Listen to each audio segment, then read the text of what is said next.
Hello, everybody. Welcome to this week's episode. And the question I have for you, as always, as I start off each weekly episode, is how is it going with achieving your goals? What has your track record been? Has it been good or has it been not so good? And either one's fine because today I'm going to give you some information that can change that or possibly improve it, whatever your circumstances are. So, are you ready to start achieving your goals? And if so, I'm going to share three key components with you, at least that I have found, to make the difference. So, hello, everybody. Welcome to this week's episode. My name is Patty, and I specialize in helping you believe that all your dreams are possible and to help you start showing up as that person, that rock star already achieving and living your dreams so that they have no choice but to manifest and attract for you, as well as other and more amazing opportunities. And so you will hear me talk about all things related to that, becoming that person who has everything that you desire so that you can attract them much easier. So, if you are new, welcome. And if you are returning, also welcome. For those of you who are new, this is recorded live on Wednesdays on the Blue Moon Manifestations Facebook page. And then it also turns into a podcast episode on the Rockstar Manifestors podcast. So you can watch or join in or listen in whatever method works best for you. And if you have questions along the way on the live, share them. If you have questions on the podcast, you can always message or email them to me, whichever way works best for you. So I'm just making sure I can see all comments here on the live. Beautiful. So, okay. The question again that I had for you to kick this off is are you ready to start achieving your goals? Well, if you are anything like me, I have typically in the past, or I shouldn't say typically, historically, in the past, resisted setting goals, right? For myself, speaking for myself, I can say that's because I also didn't want to feel bad or judge myself if and when I didn't reach them. So there's no judgment, right? Or it's like, well, I didn't fail if I didn't really set them. But not setting any and not finding the right way that worked for me was also not moving me in any positive direction. It wasn't moving me forward. Felt like I was spinning my wheels, or truth be told, even less than that, not really doing anything, just kind of going with the flow. And there is something to be said for that in certain instances. So, welcome everybody. I'm going to talk to you about three key components that I have found that work for me, that resonate with me, that I can always fall back onto and check in on with myself if I notice that things aren't going in the way that I want, or that if goals I'm working towards either feel hard or far away, or any of the things other than achieving them or feeling like we're moving closer. So if this resonates with you, I would love to hear your feedback, and I would love to hear your experiences with your current way of setting goals and working towards them versus what you learn here, and if you implement that and if that resonates more with you. So the first component is is to know what they are. We have to identify what the goals are that we want, right? That we want to achieve, whether they're big, small, huge, right? It's okay to have small, medium, and large. And it's, I think, a good thing to have various goals at various stages, because then we're always working towards something. We're always close to something, and possibly celebrating those wins along the way, which keep us moving towards those big ones. But know what they are, identify them. And if you don't have an idea, go general, go broad, and start taking action and doing work to identify what they are based on the next two steps that I'm going to talk to you about. So knowing what they are and depending on what works best for you, because there is no one and done that works the same for everybody or the same method for everyone. uh, Knowing generally what they are or knowing the details, whichever one makes you feel most like, yes, this is possible, or yes, I can get there, or I know exactly what I'm working towards, or I'm working towards something general and seeing what clarity I develop along the way. Knowing what they are is step one. The second component, and this one might take some digging or evaluating, checking in on, and not just once, like all the time as you're moving towards the goals. This is a key check-in point. So the second piece is they need to be authentic to you. They need to be your genuine goals and desires. And I'm stressing your genuine goals and desires because a lot of times we are working towards goals or accomplishments or paths of our life, like just following directions or careers or courses of study or whatever the case is, that fall into one of several categories. It's what we think we're supposed to want. It's what we think we want.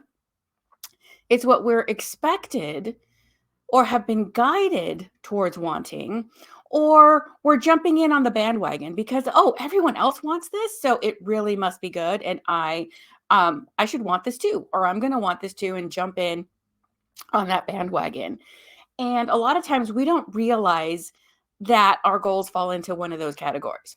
It's easier to identify, like, oh, everyone else is doing it, so I'm going to do it too.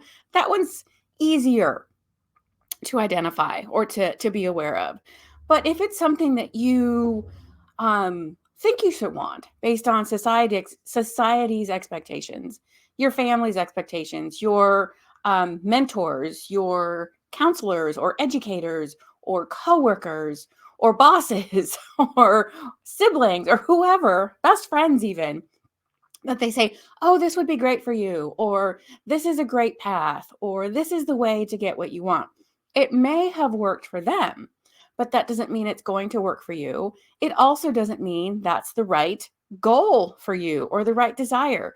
So, doing the work, and each of these components, each of these three could probably be an episode all in and of itself.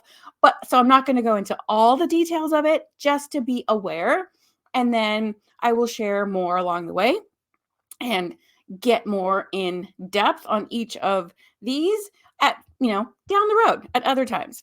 And also I dive deep into these with people that I work with. So if that's something that interests you, just keep this in mind and say, hey, if this is something that I need or want or may be helpful, then you can reach out to me and we can, follow that path or have that discussion. But so the first one is know what they are. Second one is they must or they need to be authentic and genuine to you.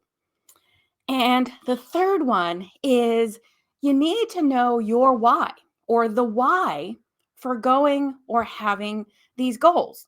And knowing the why, identifying the why, and getting very clear on that is one of the things that keeps you going when it gets hard.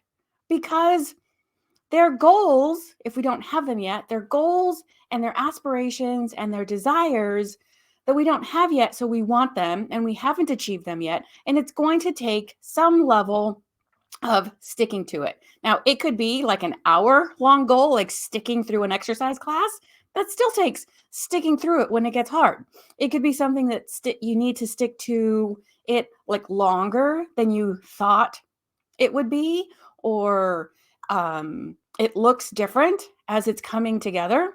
The steps are different. It turns out to be harder than you thought or expected. So knowing your why is one of the things that carries you through, that gets you through the hard parts. You can really lock in on that why and say, okay, my why is worth sticking with it.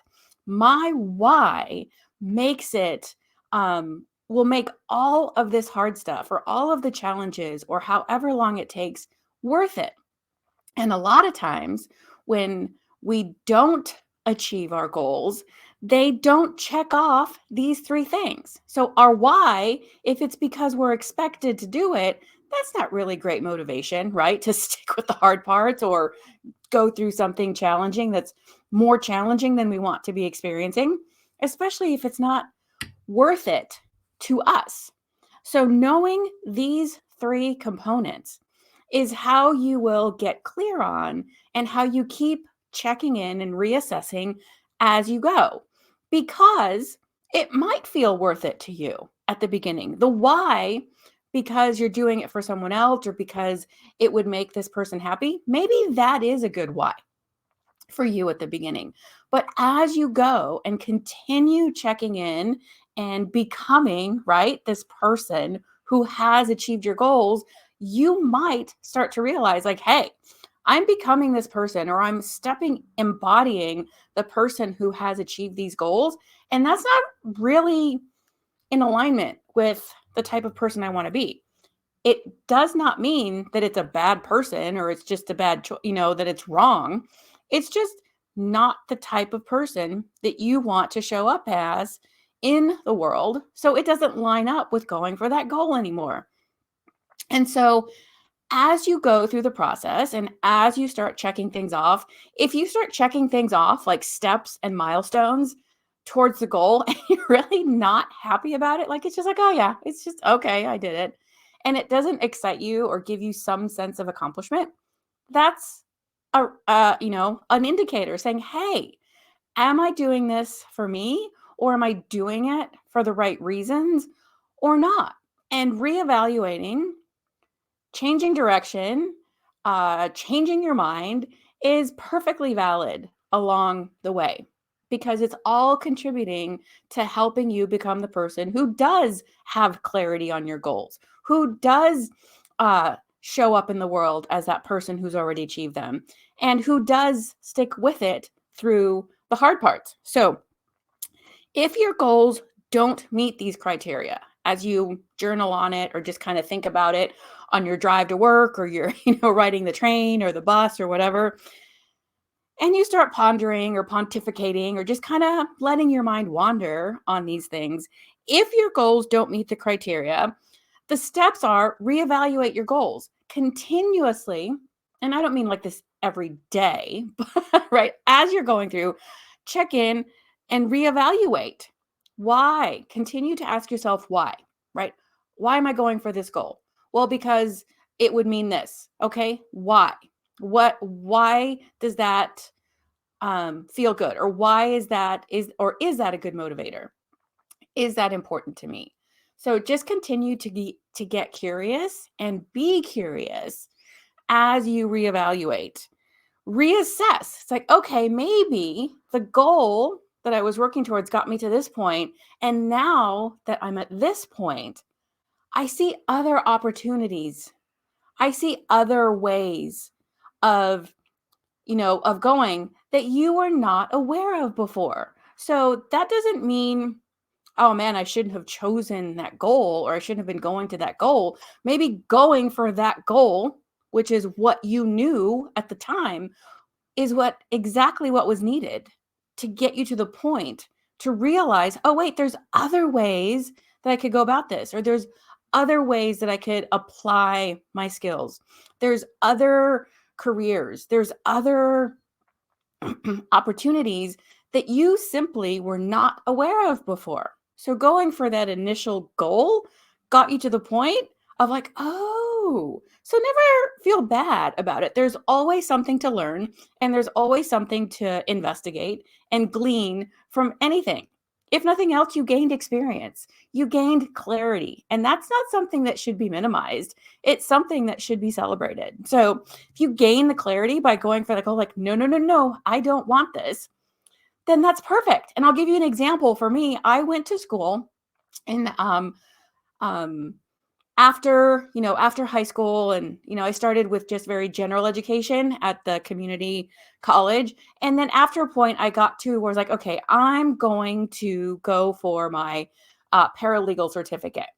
And because the law was something, that I was familiar with in the sense like my mom worked in the court systems and things like that. So like, and other people I knew, were pursuing this path or this course, this program, this certificate.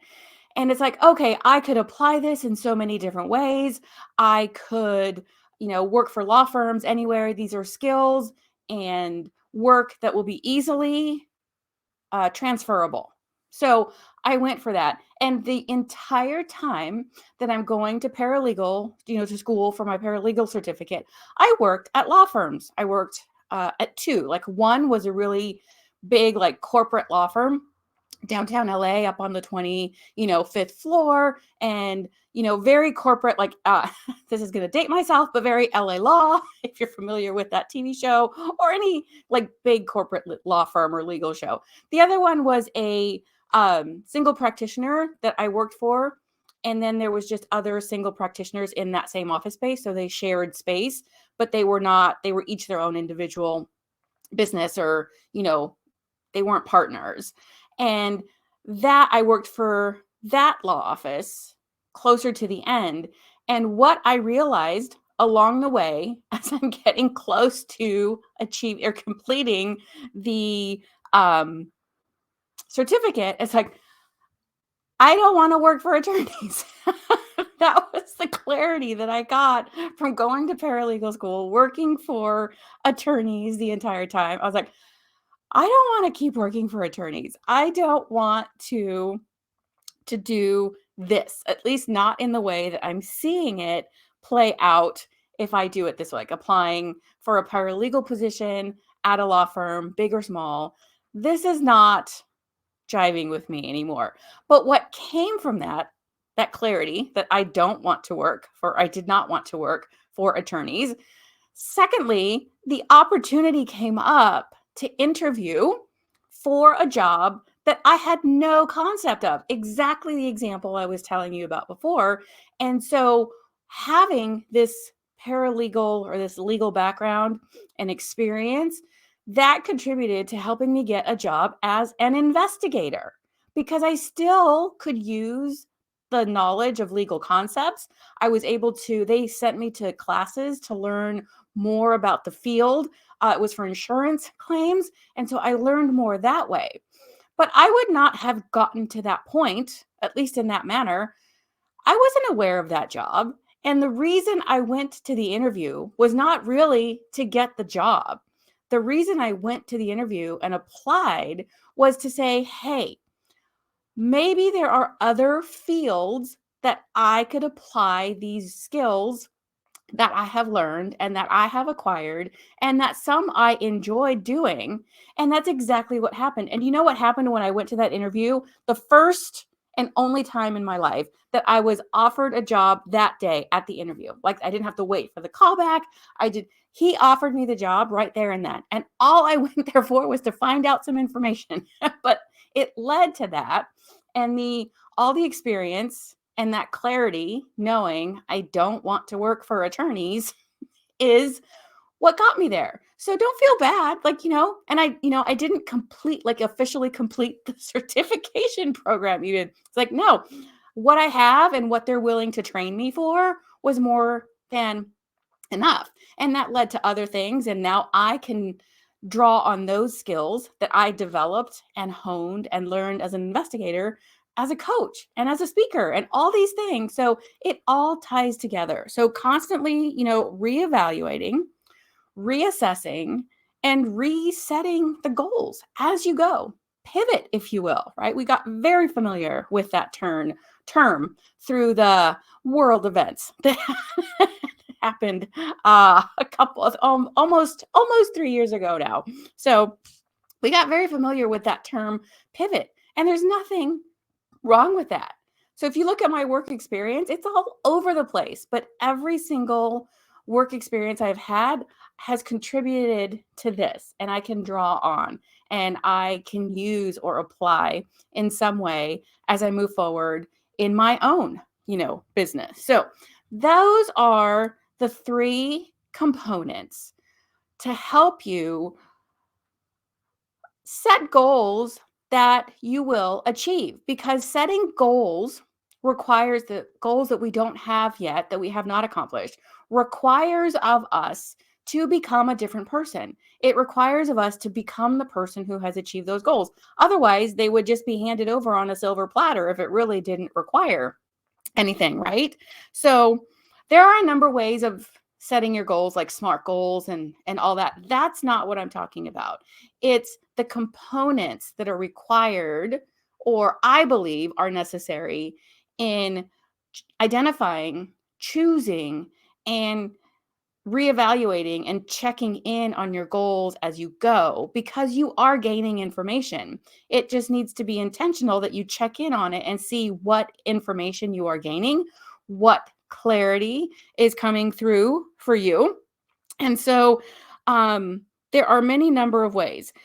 But what I have found, the method, if you will, that I have found that works and feels the best for me, is working with the natural cycles of the seasons, and the seasons and the lunar cycle and the solar cycles as well.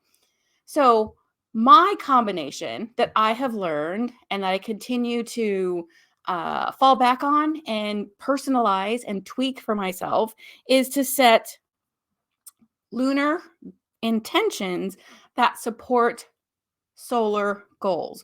So solar being the sun, like when the sun is in a certain sign, like right now it is Aquarius. Everyone who, the Aquarius people are having birthdays in this stretch. So the sun is in Aquarius, and then it stays there for approximately a month. Each zodiac sign does. So goals are things that you can tangibly check off a list. Like, yes, I saved this much money. Yes, I meal prepped. Yes, I exercised this many days. You can actually check them off a list and say, yes, I achieved it, or yes, I reached it, or no, I didn't. Now, lunar intentions are that, I say support system, but I really think they're more important to set the intentions first and then the goals, because lunar intentions are based on how you want to feel. Do you want to feel abundant? Do you want to feel healthy? Do you want to feel confident? And then setting goals that, as you work through your intentions, take actions, reevaluate, help you become the person who achieves the goals. So it's not one or the other, it is both components. And you can jump in at any time. You don't have to wait till the first day that the sun is in a certain sign. The lunar cycle repeats every 28 days.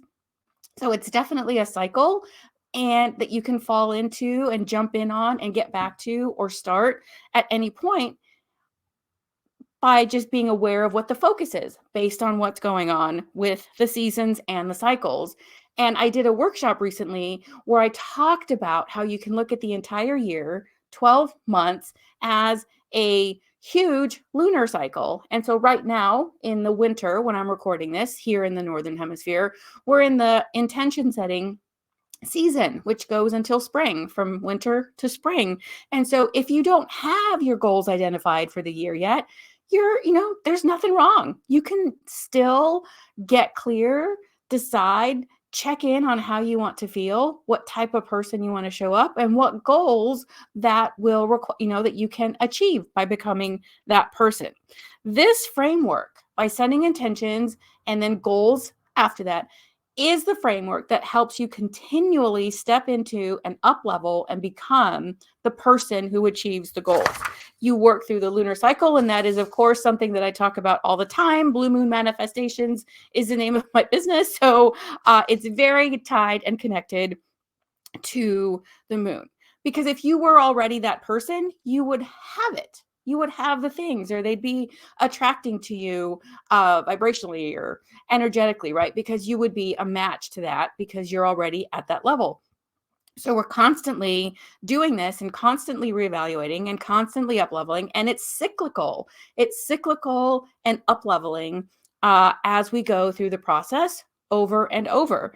So starting with the lunar intention, and then setting the goal based on how you want to feel, is what I have learned through communities that I'm in and courses that I have taken, and then applying it myself, is that killer combination that works for me. So I tend to follow more of that seasonal and zodiac calendar. Of course, the Gregorian calendar, we all live with that. And, it's good. It just has a different role, a different aspect than it used to for me. And so I wrote down a very quick process. Identify ways that you want to feel, abundant, healthy. Like I said, this is the first quarter. I said that backwards. Feeling abundant, setting the goal or the intention for how you want to feel, that is the new moon work. Then identifying ways to feel abundant, actions to take, and making decisions based on how you want to feel and what you're working towards. That's first quarter moon work, action taking phase. Then you check in with yourself, identify the resistance. What resistance has come up? What has kept me from taking those actions? What stories, what beliefs, what doubts and fears, what has come up for me as I'm now setting these intentions and taking actions or identifying actions to take? That's the full moon work, where everything, this big, energetic flashlight is shown on what you're doing. It shows those little secret spots, like, oh, it's because, I've been listening to this story play in my head that I'm not good with money, or that I'm not able to do that for whatever physical capabilities, whatever the case is. It shines a light on those stories that have been running on autopilot. And then the third quarter moon work is when you start imagining what it looks like, right? You've already started with how it feels and visualize that. And now you're taking action, you're identifying the resistance, and you can start to actually imagine and more in depth visualize what life will look like as you achieve and get closer and accomplish these goals. So this is a process that you go through cyclically over and over. And by doing it intentionally, you can, I think it works because you can tweak it, you can personalize it. It's not just like a one and done. It gives you a framework that you can work with. Good advice, Mary. Thank you. I really think well, for me, it made a lot of difference. So that's what I have for you. All this is very seasonal. The three components of achieving goals, knowing what they need to be authentic to you, your genuine desires, and you need to know your why. Attach a why to that. And I don't want that part to feel very heavy either. I worked with a coach once who said after she had her last child, her goal was to lose weight, right? To get healthy, really was the feeling. She talked about, so you want to feel healthy and have the energy again that she used to, or close to it, up level her energy. And yes, she wanted to be able to do that for herself and her children, but her why, her underlying why, was because she wanted to fit into this really fabulous new wardrobe that she had purchased for a job before, not too long before having her last child. So she's like, I don't want to ditch those clothes. They were great clothes. I want to fit into those clothes again. And so that was the why that carried her through the hard parts and the challenges and the changing the diet and all those things. So it doesn't need to be earth shattering. It needs to be important and significant to you.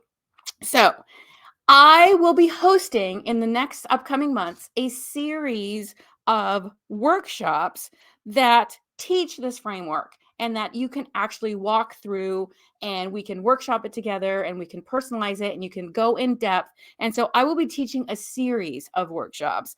And so what I would love to know from you is, what information would be helpful? How can I best help you in the workshops to this? Like, are you starting from scratch? Do you need to learn about the lunar cycle and the solar cycles and all that?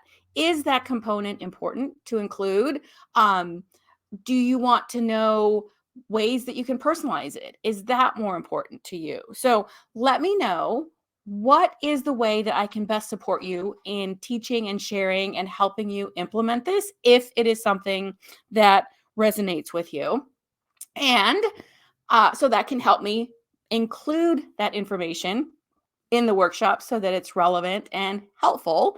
And then I would invite you, if you want to know and make sure you get the information when they become available and when I schedule them and all the details, getting on my email list is the most sure way to do that. And I thought I had it ready, but guess what? I didn't, because my computer connections were not working when I first jumped on here. So I'm going to put the link. And if you're listening to this on the podcast, I'm going to put the link in the show notes. And by getting on my email list with this link, you will also get the link to my Manifesting Songs playlist, which I created on Spotify. And that is just full of some songs that help you feel like anything is possible, because feeling that anything is possible is where it starts, right? That is a key component of achieving those dreams as well. So copy link address, and I can stick that in here for you guys.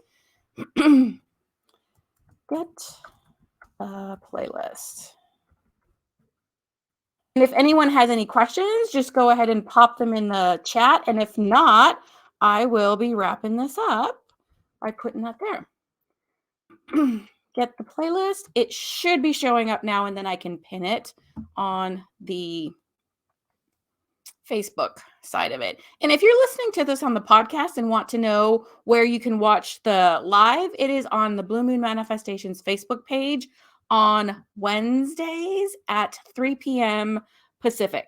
So there we go. All right. And so that is what I have for you guys.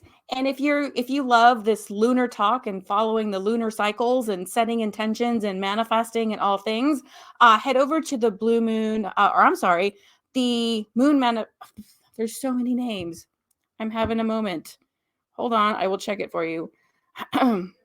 Tribe of Moon Manifesting Rock Stars Facebook group. See, there's all these things that tie together. As you can tell, music and manifesting and blue are my key, or three key elements of what you will find here. And I will put those, the link to the group as well. It's a free group, and we have all sorts of great stuff. And then I do full moon and new moon live chats in there. So you have time for Q&A and learning stuff along the way. So that's it for this week, and I will catch you guys next time. Thank you. Talk to you soon.